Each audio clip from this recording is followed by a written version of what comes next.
Hello, and welcome to On the Marie Curie Couch, the podcast that aims to break down taboos and start open, honest conversations about death and dying. I'm Jason Davidson. I'm a social worker by profession, and I've worked in palliative care, hospice care, and bereavement support services for more than a decade. Each episode, we'll be speaking to a well-known guest to find out about how they feel about their own mortality and how their personal experience of bereavement has shaped the way they live their life. Today, I'm on the Marie Curie Couch with Beverley Knight. Beverley's an actress, singer and writer with 8 studio albums to her name. Her hit singles include Come As You Are and Shoulda, Woulda, Coulda, which both reached the top 10 in the UK charts. She's also had a successful career in musical theatre, appearing on West End shows such as The Bodyguard and Cats. Originally from Wolverhampton, Beverley lives in London with her husband James.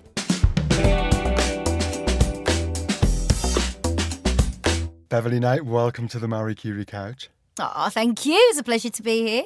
Can you tell us about a significant death that you've experienced in your life? I've had 2. The first one was the death of one of my dearest and closest friends, Tyrone.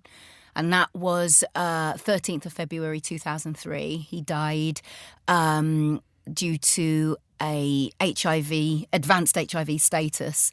He succumbed after getting very ill very quickly, and he was living with me at the time. He was at my family's house. It was over the Christmas period. He was at my family's house and he started to get very ill. We'd noticed his vision had been going, and I just thought, oh, it's the age, dear, it's the age, and, got him glasses and all the rest of it. But what we didn't know was that it was actually the beginning of an illness that would, one by one, close down his senses. So the last sense he was left with was the sense of hearing. This is what the professor told us.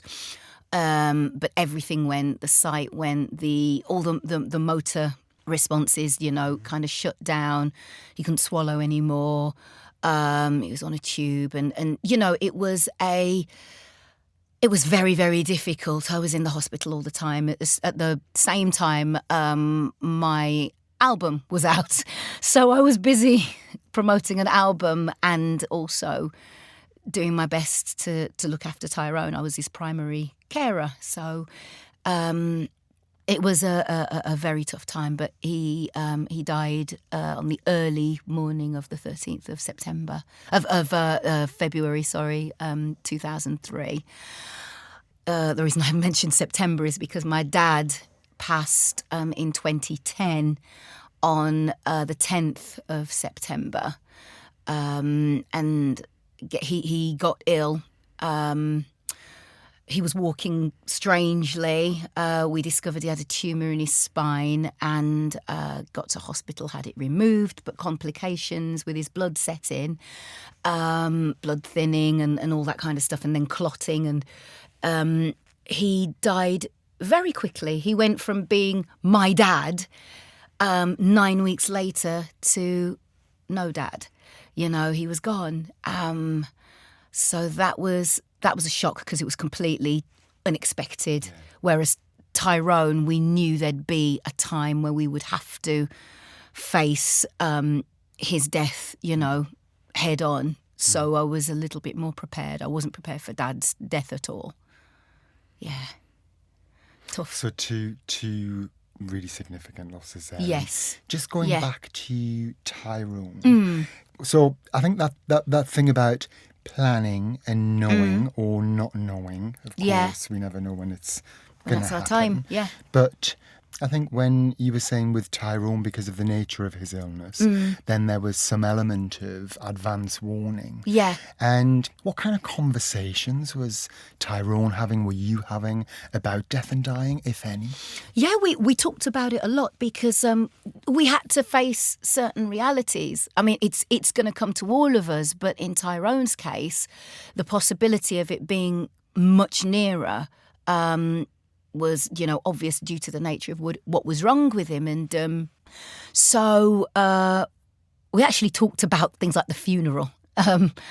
Not so much the, quote, boring bits, the paperwork and things like that. That we didn't really go into so much. I wish we had. That's a whole nother story. But we talked about the day he would like, the kind of funeral he would like. And the first thing he said was, well, you've got to sing. And I was like, really? Really? You expect me to stand there and be together enough to sing? Okay, then. Well, we'll see. You won't see, but we'll see. And I did. God knows how, but I did. And we talked about, details, flowers, who's going to be a pallbearer, what kind of a after, wake, whatever they call it, he was going to have, and those kinds of things. Those are the things that, because he could have a measure of control over it, he wanted to tell me, this is what I want, this is what I don't want. He didn't want it to be too maudlin. I said, well, look, you're a larger-than-life personality. People are going to miss you. I'm going to miss you, It won't necessarily be maudlin, but there will be sadness. You can't eradicate that. And he was like, yes, well, I want it to be fabulous. And, that's how he was. He was just so gregarious and larger than life. He was a wonderful, wonderful man. And actually, what a great, I think that focusing on that stuff, the kind of colourful stuff. Yeah, and it was colourful, is that, that's the bit that's going to be sort of representing him, isn't it? It's going to be part of him and who he was. Exactly. That's the bit to kind of celebrate and remember. That was the side that mattered most, because the other stuff, who is the executor of a will, and and equally as important, but my God, drier than the Sahara. So of course I had to deal with all of those things. He had family, but he was a big gay character, and his HIV status was not something that he talked about at all. I only found out really about it by accident, because I couldn't get hold of him, and then found him in the Chelsea Westminster Hospital. And I looked around the ward, and the posters talking about CD4 and, white blood cell counts and all of this. I was like, okay then. Nothing changed between us. I just had more knowledge, and with knowledge is power. So, but his family, it was difficult for them to understand his sexuality. Conservative Jamaican background, such as myself as well. That comes with a whole set of problems. On top of that, the stigma of HIV, it was difficult. So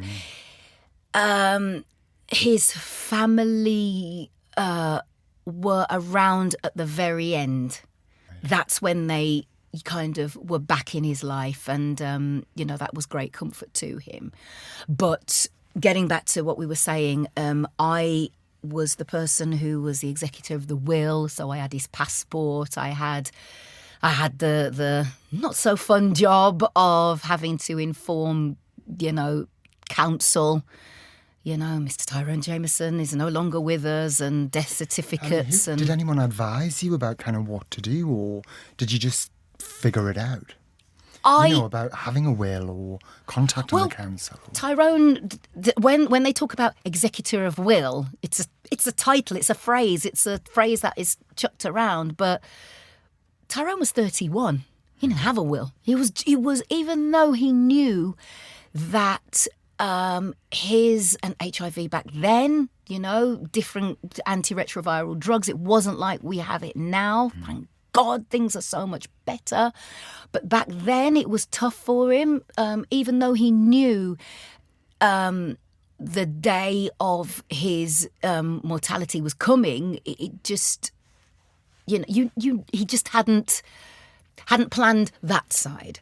So when it did come, I'm lucky because Tyrone was practically adopted into my family. You know, we just had him. Here's an extra brother, you know. So my family were absolutely brilliant and helped me to do everything.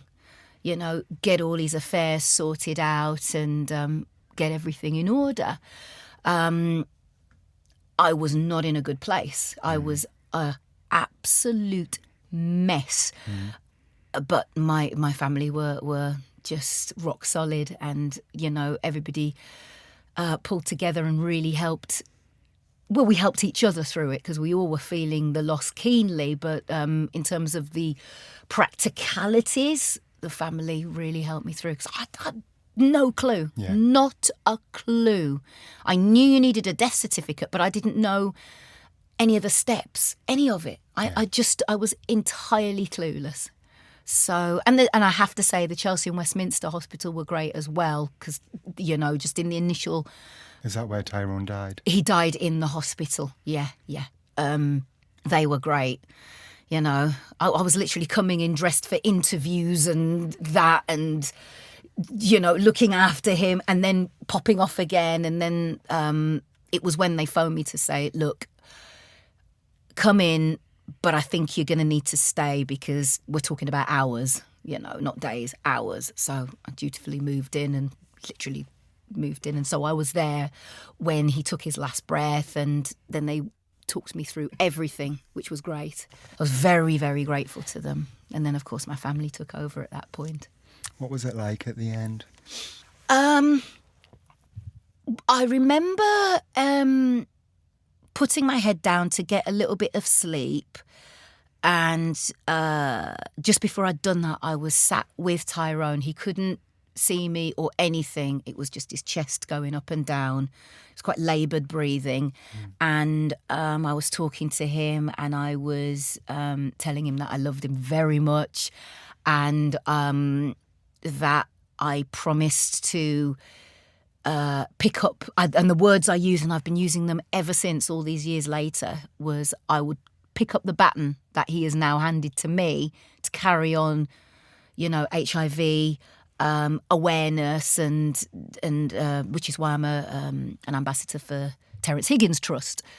That's Tyrone's legacy. That's how Tyrone still lives. That and musical theatre. I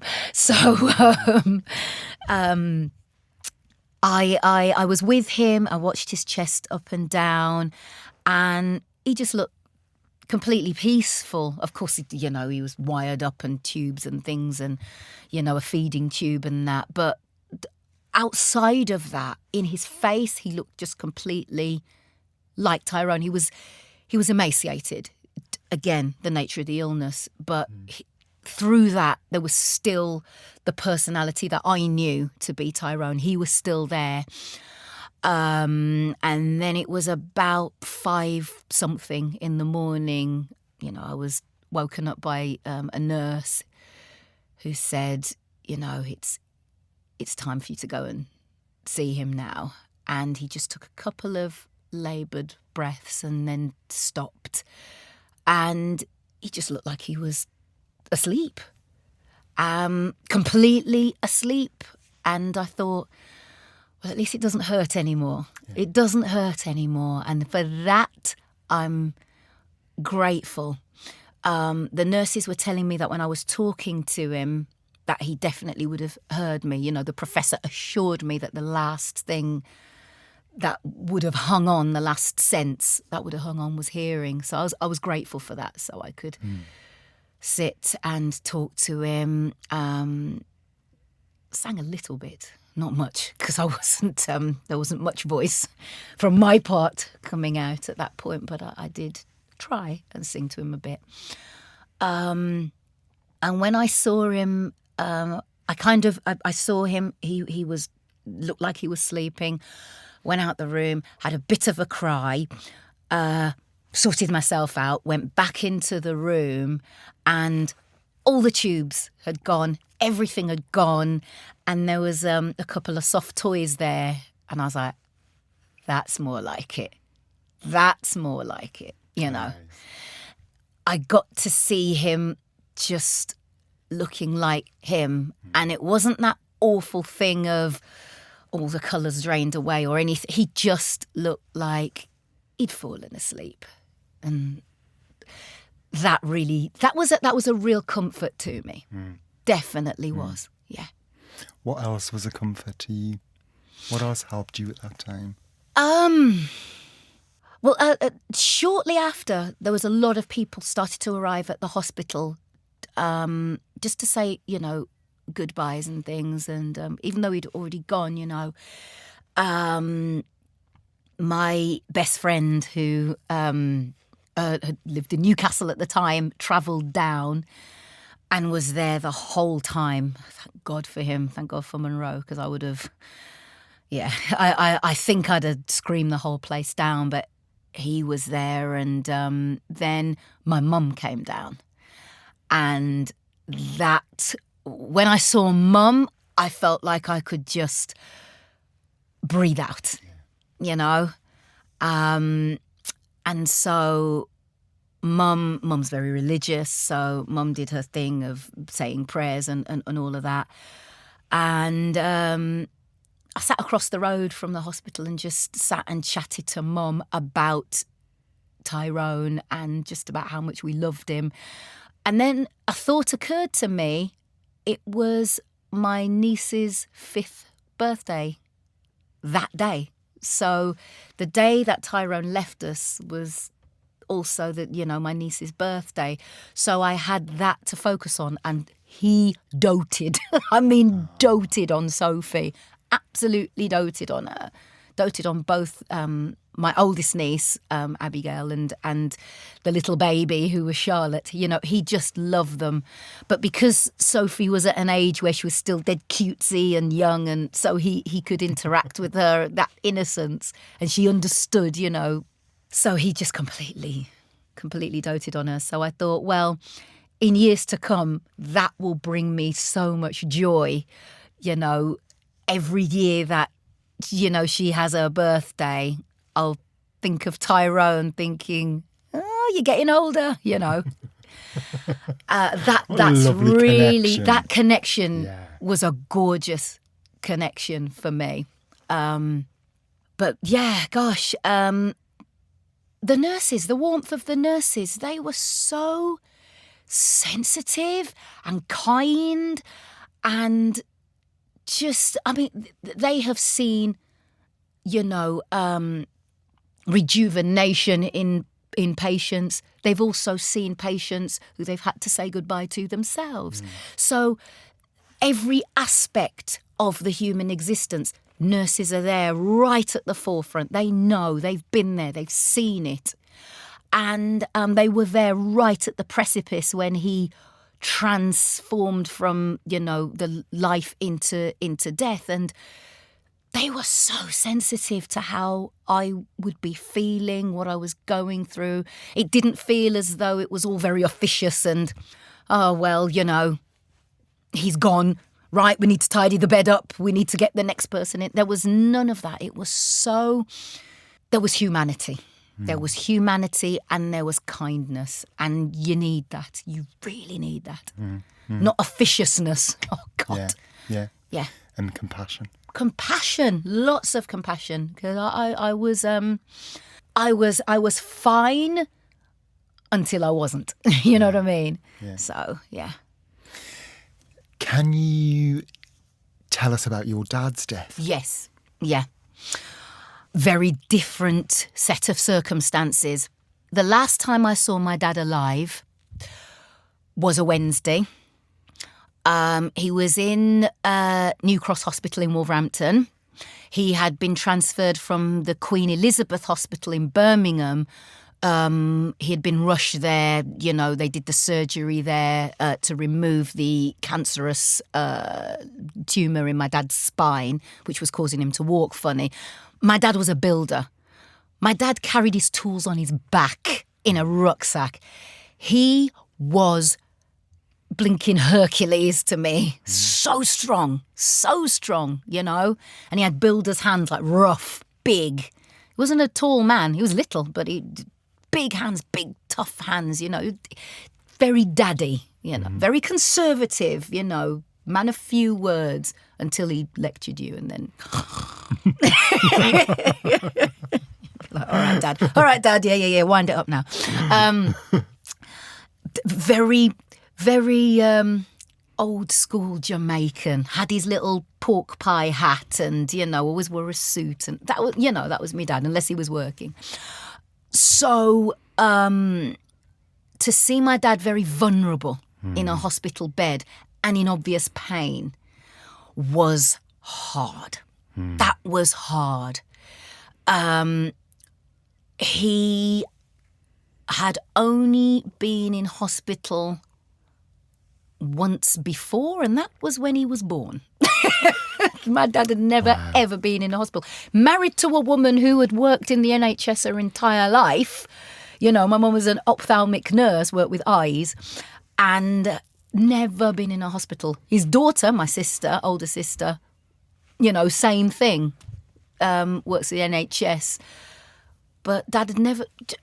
Healthy, always well, fit, strong, active, walked everywhere. Everyone used to, here comes Eddie, because they'd hear him singing to himself with his tools on his back and, and his little signature hat and his little Trevor McDonald glasses. That was my daddy.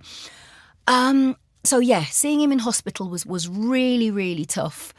But I saw Dad on the Wednesday and I talked to him. Weirdly, I talked to him about family trees. I don't know.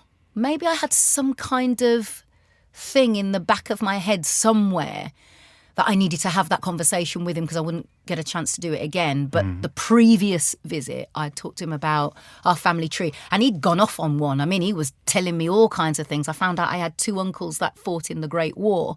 And, he was telling my mum stuff about her family, which she didn't even know about because they came from the same village in Jamaica. How fantastic. So, it was wonderful. And I was like, this is keeping my dad's spirits up because my dad was very depressed being in hospital, having no use of his legs, a man who walked everywhere and was so used to flying up ladders and that couldn't use his legs anymore.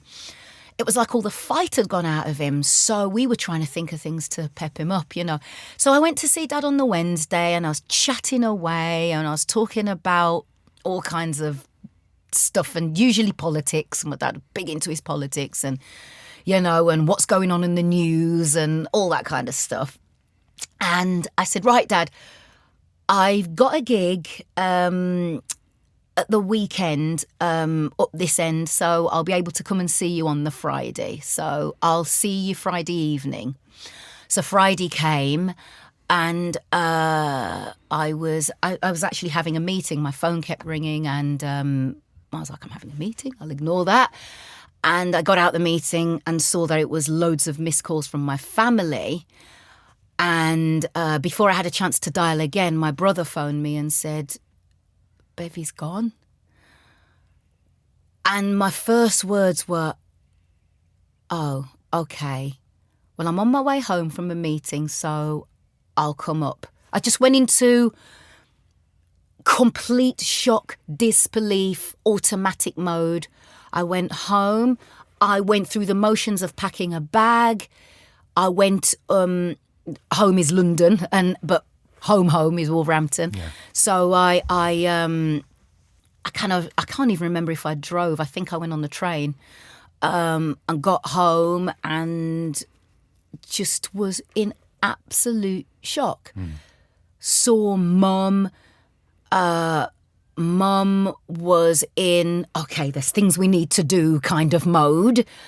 And, we were all around Mum's house and then my uncle turned up who took my breath away because my uncle looks the spitting image of my dad. Same hat, everything, My dad and he used to swap clothes. So my uncle walks in and I was like, oh my God, and then realised. And, the house started to get very busy. So I just went into this whole automatic mode of helping Mum to receive visitors who were coming to pay their respects and all that kind of stuff. So it took me a while to really accept that Dad had gone. It was slightly different to how it was with Tyrone. The last time I saw my dad ever was when I said, "See you Friday evening." I didn't see him Friday evening because he'd gone, and they'd taken him away to the morgue and all that kind of stuff. And I was like, I actually, now that he's in that kind of situation where he's in a morgue and it's cold and I don't need to see him now. I know my dad, So I chose not to see him. So my last memories of Dad was Dad talking and lecturing me about politics. And family trees. And family trees. And his history. And his I think what was history. lovely about that as well, is, yes, it's fascinating and interesting for you to hear those stories that you might not have heard before. Yeah. But also there's something nice that he was talking about his history, wasn't he, as That's well? it.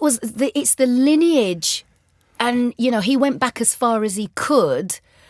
And this one was day, days before he died. And this is days before he died. He just beautiful. And there's something about, we know that there is a physical end, but because Dad had talked about a family tree, and of course I don't have children, but I've got a nephew and younger nieces, the youngest of which Dad never met, the little one, Erin. It was like, the essence of Dad is still there. I think Dad talking about how this one gave birth to that one, and then was me, and now it's you, and then and your brother Adrian, and Adrian's got these children, and so on, and so on, and it is, and so on. It really is, and so on. None of us know what's around the corner. But we believe planning and preparing now for end of life makes life better at the end. Marie Curie is here to help. For more information on how to have an open conversation around death and dying, visit mariecurie.org.uk/talkabout and help make life better at the end. It's funny because, yes, Dad has gone, but sometimes I look in the mirror or I hear myself speaking, especially when I'm on a political rant. And I'm like, Dad hasn't gone anywhere. Dad's still here. I look at my brother and I can still see my dad because my brother looks just like my dad. And my brother's son has a lot of my dad's physicality, looks like him and actually embodies him, even though he's an 11-year-old. And we often laugh and go, Dad. We look at Blake and just laugh, And that's the wonderful thing about... the whole transition of life into death it really is just physical. For me, it really is just physical because I still feel and see my dad, so much in my own self, in my sister, in my brother, certainly in my nephew. It's just funny. It's like he continues, but in a different form. In a different form. It's like... he has transformed into something which is eternal. That's how I see it. I came to terms with Dad physically no longer being here on the day of the funeral. Me, Synth, my sister, Adrian, my brother... and my guitarist, Paul, we performed at Dad's funeral. The church was the little funeral at the end of our road. So we just walked up the road, Dad in the coffin and we walked behind the coffin, just walked. Packed. My God, it was packed. And loads of my friends and Monroe again, was there and loads of friends and that came up from London, and we sang a song called Going Up Yonder, which is like a really up-tempo song. My dad, Christian background, again, like my mum. So we sang it in our 3-part harmony on the guitar, but it's a real up-tempo, rousing song, positive song. And that's how we chose to remember Dad. And that it was that day that I came to terms with the fact that Dad wasn't coming back. When we were at the graveside, most West Indians get buried. I don't know anybody, apart from Tyrone, who is obviously my generation, I don't know anybody who's been cremated, who is Jamaican, cultural, I don't know. Were there any other particular rituals at the funeral that were important to your Well, the your singing family? around the graveside is a Right. big evangelical Pentecostal Christian thing, you know, as the coffin is being lowered, and there's always singing. And as, you know, you're digging to fill the whole singing, you sing your way through the entire experience. Absolutely essential. And people take part in kind of shoveling in the soil. Everybody. You're handing around the shovel, you know, everybody's doing their bit. Nice, I like that. It's nice because it's very communal. Yeah. And we sang and we sang and we sang. And then when Mum started to cry, that was when we all lost it. But then we all joined together to sing. And, you know, that was when the singing got much louder. I come from a musical family. I come from generations of music. So the way we get through everything in life is music and is singing, because that's our first instrument, and that's how we got through that day with song. Yeah, we sang the sorrow out. Just sounds really instinctive as well, actually. Completely. There's no order, there's no, and now we're going to sing blah, blah. Somebody somewhere is going to raise a song, whether it's a hymn or some kind of spiritual, and everybody's just going to follow that person. And that's how it is. And it's utterly spontaneous, and it goes on until the last bit of earth is on top of the grave. And that's how it was. And yeah, it's funny. Although it took me a long time to understand that Dad was not coming back, because Dad's chair was still in the house, and, you know, it just felt weird. Well, where is he? Your chair's there. Where are you? Everything's normal and the same, yet everything's completely different. Completely at the same different. time. So how does your head adjust to that? It was so weird. So weird. I've still got the key to the house. Mum and Dad lived in the same house. Dad bought the house in 1967, married Mum in 1968. And that was the house. That is the house. Mum's still there. So, you know, you put the key in the door. It's the only house we've ever had. Put the key in the door, straight to the kitchen. Well, that's me anyway. Straight to the kitchen, kettle on. I'd always say, before I'd even say, hello, Dad, I'd be like, Dad, do you want a cup of tea? That was what, you know, because I just know he was in the house. I could feel him somehow. I knew he was there. But walking into the house, and the house is too still. Where's Dad? You know what I mean? Strange, really, really strange energy. Now, of course, it's all settled, and I now, because I've come to terms with everything, you know. On occasion, I'll still find myself putting the key in the door and walking in and expecting Dad to be on the sofa ranting at the news, but, you know, and he's been gone 9 years. But so it was 2010 when your dad died? Yeah, 2010. And 10th of September 2010. Yeah. So just for people listening and people who might be experiencing a bereavement, grieving themselves now, what helped you, or what has helped, do you think, now? And I know we're 9 years on after your dad and more years after Tyrone's death, but is there anything in particular that helped you, Beverley, with your grief and bereavement over the years? Music helped. It's funny. When Tyrone died, the last thing I wanted to do was write any songs. I was like, no, I can't face it. I just cannot do it. I could listen to music and that would help. But the idea of creating, I just couldn't face it. It took me, must have been 6 to 9 months before I even put pen to paper. Was that because thoughts and feelings were just too raw? Too raw. Felt they would overwhelm me. I just couldn't do it. And then when I did, gosh, it all came out. It all came flowing out.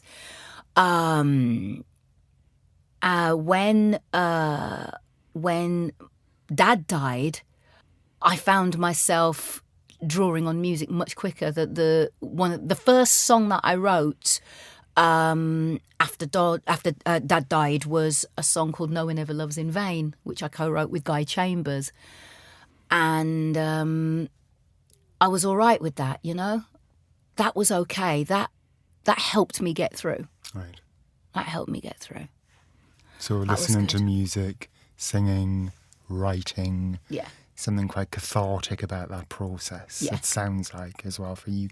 I think also support networks. You've talked about significant people in your life, completely. Friends and others who have been a great support and family. Great support. My friend Zaz, dear friend of mine, her daughter Coco is my godchild, and she had lost her grandma, and her grandma looks just like her. Oh, she looks just like her grandma. I mean, like, ridiculous spitting image. And her grandma would always say to her, you'll know I'm there because you'll feel me. You'll feel me. And I'll be that fly on the wall. And, so you better behave yourself, young lady. That's how she was this sweet lady. I never got to meet her, but she would always tell me. And sometimes if me and Zaz were having like chats, and like getting all deep and buzzing around the room, a little fly, and she'd be like, oh, grandma's here. I better watch my mouth. Just silly things like that. But they can be comforting. But they are comforting. Yeah. It's you find the comfort wherever you can. And sometimes it's the most, to anybody else, the most insignificant thing that might bring you joy. My dad's hat.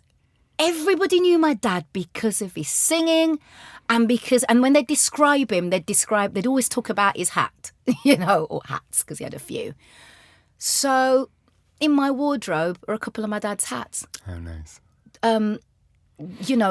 Dad's clothes went to charity, and some went to my Uncle Ron, his spitting image. But when my mum said, what stuff of your dad would you like? I said, a hat. Straight away, it's a hat. Because that was so much daddy, Everything else I had in my heart already. And, but something physical that I could hold on to, that was daddy's hat. And with Tyrone, it was his brackets horrible record collection. Man, he likes some rubbish. Woo! But I look at it now and I laugh, it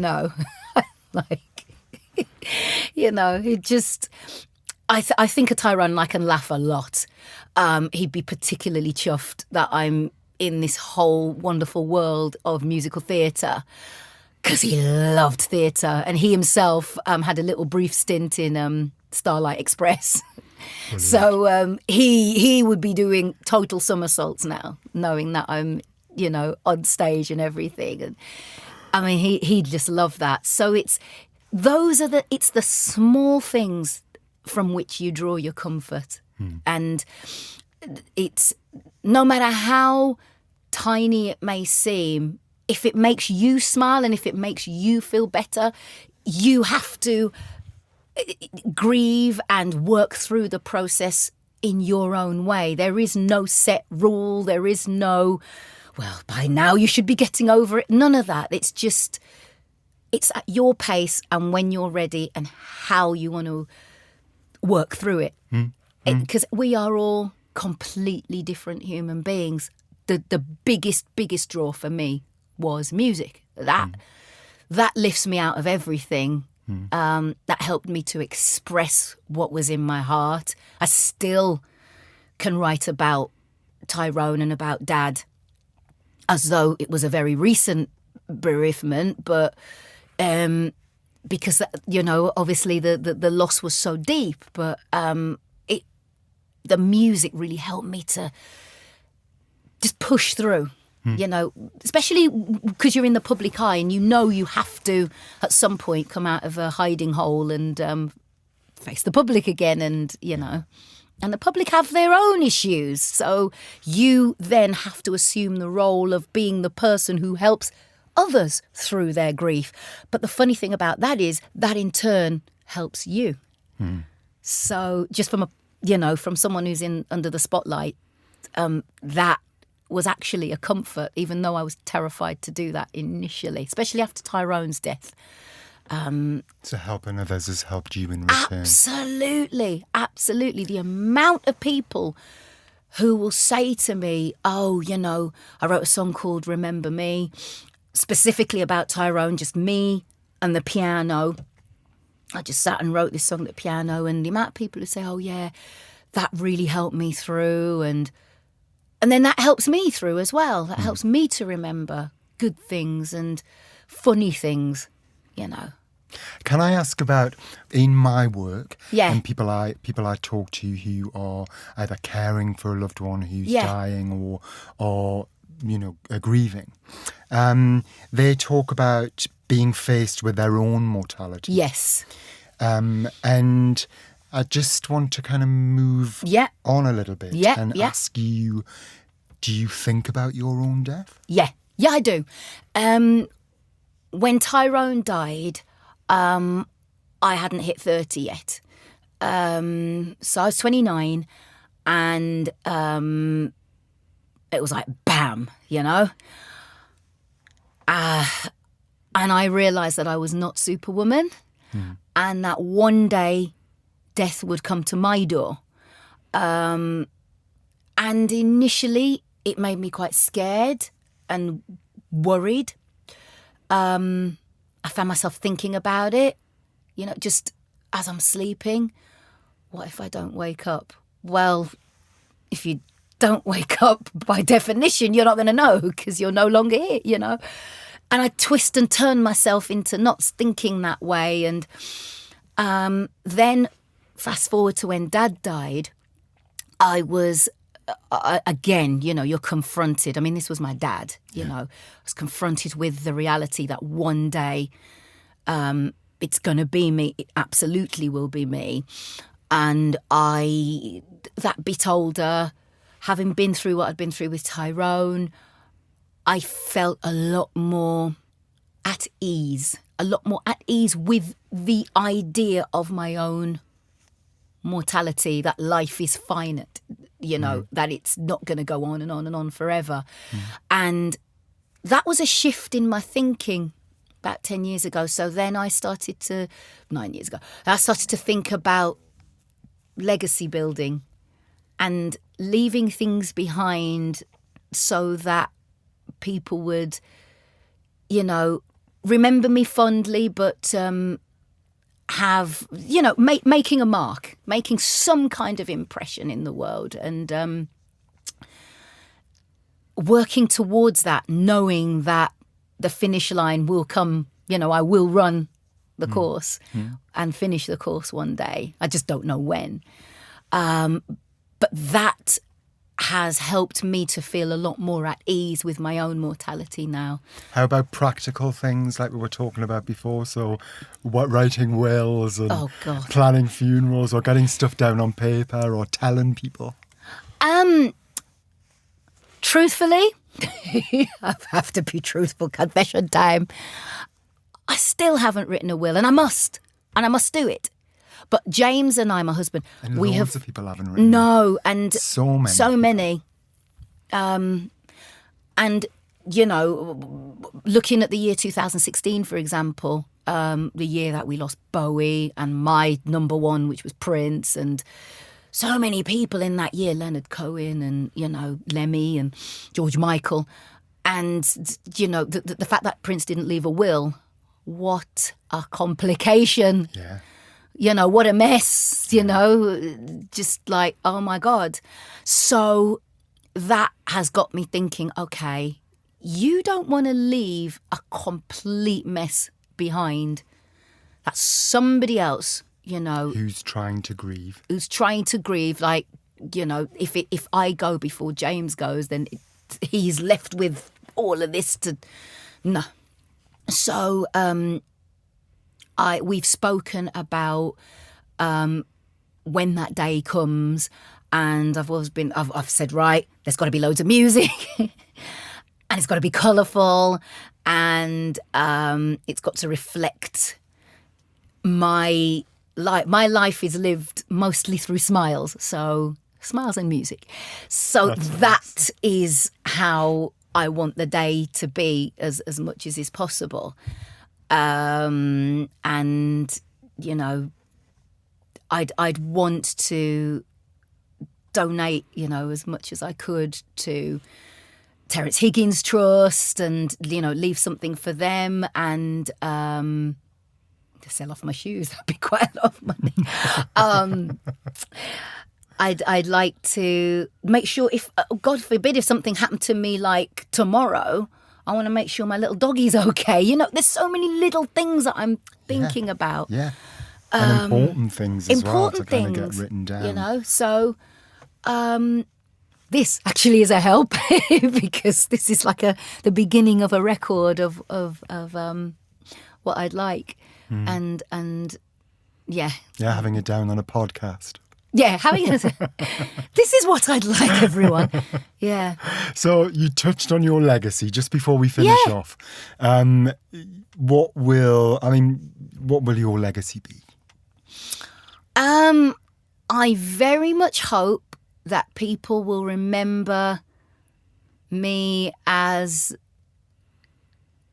the woman who sang from the very, very depth of her soul and opened it up to share with the world. That's what I hope. I hope that long after I'm gone and people don't remember what I look like or whatever, well, in this day and age, that's difficult now, God, with social media. But if people don't necessarily know my name, I'd love to think that they might know my music and feel how I lived, that I really did live through music. That would be incredible. That would be amazing. And that I mostly smiled my way through life. Nice, fantastic. Beverley Knight, thank you so much for joining me today on the Marie Curie Couch. It truly has been a massive pleasure to meet you. It's a pleasure for me. Thank you. This is great. So that's all for this episode of On the Marie Curie Couch. We hope it's got you thinking about matters of life and death, and perhaps starting those conversations with your own friends and family. Marie Curie's here to help.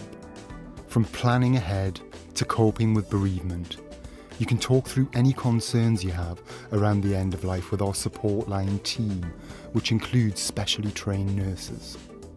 Call us on 0800 090 2309 or search Marie Curie online. Join us next time when we'll be talking to actor Greg Wise. This podcast is made by Marie Curie, a national charity that supports people affected by terminal illness. For more information and support, you can visit our website mariecurie.org.uk.